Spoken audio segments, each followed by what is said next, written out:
Владата ќе ги донесе сите одлуки на време, каде што веќе се поставени и изградени политиките на основа на здравствената комисија, на основа на проценките на образовните профили во државата, начело со министерот Адеми, кој што досега се изградија.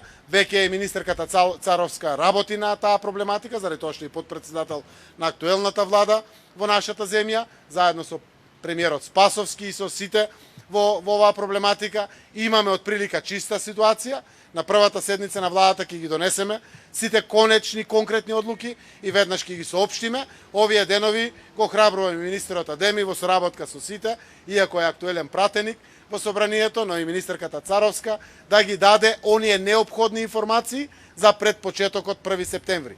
Но треба да знаат граѓаните, веќе слушнаа, дека почетокот на школската година ќе биде 1 октомври, дека ќе почне со селекција на еден дел на децата кои што треба да ги описмениме, а тоа се првите оделенија.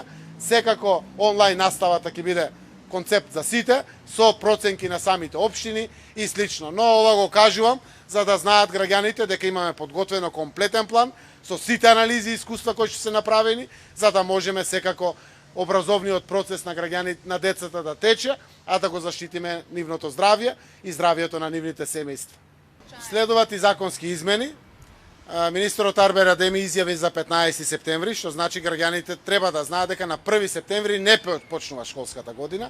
Тенденцијата на сите подготовки кои што ги правиме, заради здравствените протоколи, заради се, ја носат работата да биде тоа на 1 октомври. Тоа зависи од одлука на владата, од промената на законите таму кај што треба да се направат и комплетна подготовка, од платформи за онлайн наставата до безбедносните протоколи, до комплетната заштита, чувањето на децата до 10 години, сите можни аспекти на една комплексна проблематика ќе бидат конечно на првата седница на влада за да бидат донесени одлуките.